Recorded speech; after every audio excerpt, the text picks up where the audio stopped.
ایک دانشور نے کہا تھا پھلوں کی دکان پر ایک فقیر آیا اور پھل بہت سارے رکھے ہوئے تھے. ایک بوڑھا فقیر، اس کو آم کھانے کی خواہش پیدا ہوئی. اس نے دکان والے سے کہا کہ مجھے اللہ کے نام پر کچھ دے دو. ظاہر سی بات ہے جو چھٹے ہوئے آم تھے، جو نکالے ہوئے تھے، جن کے اندر سڑن پیدا ہو چکی تھی، وہ سائڈ کیا گیا تھا، اس میں سے نکال کر کے اس نے دے دیا فقیر کو. عام طور پر یہی ہوتا ہے، دینے کے لیے جو نکالا جاتا ہے وہ الگ ہوتا ہے. وہ لیا. تھوڑی دیر کے بعد اس کے پاس 10 درہم تھے. وہ فقیر آیا اور کہا 10 درہم ہے، اس کے مجھے آم چاہیے، یہ پیسوں کے اچھے آم دو. تو 10 درہم لیا دکان والا اور اچھے سے چن کر کے 2 آم اس کو دیا جو بنتے تھے. وہ فقیر ہاتھ میں دونوں آم لیا اور پھر اللہ کی بارگاہ میں دکھا کر کہا اے اللہ، دیکھ اس بندے نے تجھے کیا دیا ہے اور مجھے کیا دیا ہے. تیرے نام پر مانگا تھا تو سڑی ہوئی چیزیں دیا، اور میرے پیسوں سے دیا ہے تو اچھا مال دیا ہے. کیا یہ عام طور پر نہیں ہوتا ہمارے یہاں؟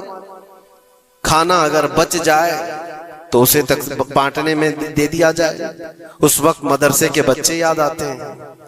ولیمے میں، شادی میں، منگنی کی رسم میں کھانا دیگوں بنایا جاتا اور بچ جائے تو سوچتے ہیں کسی مدرسے میں غریب طلبہ کو دے دیا جائے، یا فقیروں اور مسکینوں کو کھرچن دینے کے لیے ہم کھڑے رہتے ہیں کہ بچ گیا ہے، خراب ہو جائے گا، اس سے اچھا ہے کہ غریب لوگ کھا لیں گے. ایسا کیوں نہیں ہوتا کہ جب دیگ پک کر تیار ہو جائے تو اس کا اوپر والا پہلا کھانا فقراء کو دے دیا جائے، کیونکہ وہ اللہ کے نام پر دیا جا رہا ہے.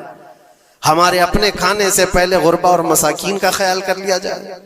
اسی لیے مجھے وہ بات یاد آتی ہے، رسول مکرم صلی اللہ تعالی علیہ وسلم کی عادت کریمہ تھی، جب آپ کے دسترخوان پر کوئی فقیر آتا تو اللہ کے نبی صلی اللہ علیہ وسلم کے دسترخوان پر جو کچھ ہوتا سب سے پہلے اس کو پیش کر دیتے. حضور پاک صلی اللہ علیہ وسلم رمضان کے مہینے میں دسترخوان پر بیٹھے ہوئے ہیں. ایک مسافر آیا بڑی دور سے، وہ حضور کو ملنے کے لیے آیا تھا. حضور پاک صلی اللہ علیہ وسلم اصحاب صفہ کے ساتھ، جو 70 صحابہ، غریب صحابہ حضور کے در پر پلتے تھے، ان کے ساتھ افطاری کر رہے تھے. اور ایک مسافر آیا، اس کو بلایا گیا، آ جاؤ دسترخوان پہ. 70 لوگوں کے بیچ میں دودھ کا ایک پیالہ تھا بس افطاری کے لیے. اور وہ جو مسافر آیا اس کو بٹھایا گیا، بڑا بھوکا تھا. اس سے کہا گیا لو آپ تناول کرو، آپ دودھ پی لو. اس نے اٹھایا، کسی کا خیال ہی نہیں کیا، پورا دودھ پی گیا. میرے عزیز دوستوں، کیا آپ بھی ایسی غلطی کر رہے ہیں؟ گھر میں غریبی کیوں آتی ہے؟ کیا آپ بھی ایسی غلطی کر رہے ہیں؟ اگر ایسا ہے تو ایسا غلطی کبھی نہ کریں. مفتی سلمان اجیری صاحب کا بیانات سنیں اور ان باتوں کا خیال رکھیں اور ایسی غلطی کبھی نہ کریں. اسی لیے گھر میں غریبی آتی ہے. تو مفتی سلمان اجیری صاحب کا بیان سنیں. چھوٹا ہے، اسی وقت اندازہ ہو جانا چاہیے کہ میرے دل میں وسعت کتنی ہے، کشادگی کتنی ہے.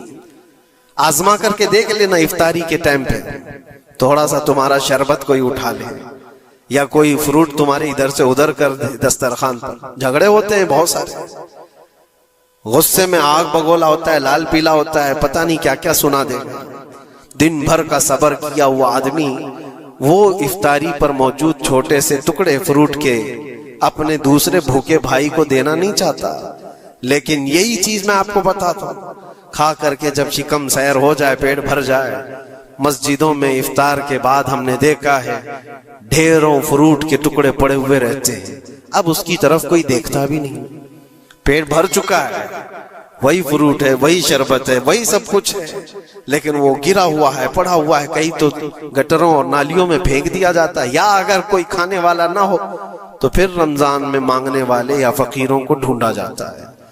اپنا پیٹ بھر جانے کے بعد پھر فقیروں کو ڈھونڈنا، یہ وہ امتحان نہیں ہے جو ابراہیم علیہ السلام نے دیا تھا. ہاں، اللہ کے نبی صلی اللہ تعالی علیہ وسلم کے جو اخلاق تھے وہ صحابہ میں بھی تھے. صحابہ کرام رضوان اللہ تعالی علیہ مجمعین کی وہ باتیں میں آپ کو بتاؤں. حضور پاک صلی اللہ علیہ وسلم کی بارگاہ میں ایک مہمان آتا ہے رات کے وقت، اور حضور صلی اللہ علیہ وسلم اپنے صحابہ میں فرماتے ہیں ہے کوئی جو میرے مہمان کی مہمان نوازی کرے، اللہ اسے جنت سے کھانا کھلائے. صحابہ تو ظاہر سی بات ہے ہر نیکی کو بڑھ چڑھ کر کے لیتے تھے. ایک صحابی تھے حضرت طلحہ رضی اللہ تعالیٰ عنہ، انہوں نے کچھ دیکھا ہی نہیں گھر میں ہے کہ نہیں ہے، فوراً کہا یا رسول اللہ اس مہمان کو میں لے جاتا ہوں.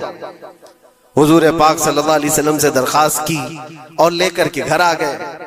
پتہ چلا بیوی کو نے کہا پہلے تو ہمارا خود کا ہی کھانا نہیں ہے، آپ مہمان بھی لے آئے. صحابی رسول نے اپنی بیگم سے پوچھا کتنا ہے؟ کہا ایک آدمی صرف کھا سکتا ہے. اور گھر میں کتنے لوگ ہیں؟ شوہر، بیوی اور ایک چھوٹا بیٹا. اب ایک مہمان آیا ہوا ہے. صحابی رسول نے اپنی اس فکر کا اظہار کیا بیگم سے کہ اب کیا ہوگا، ایک آدمی کھا سکتا ہے اور 4 لوگ یہاں موجود ہیں. اللہ اکبر. وہ خواتین بھی حضور کے زمانے کی کیسی تھی.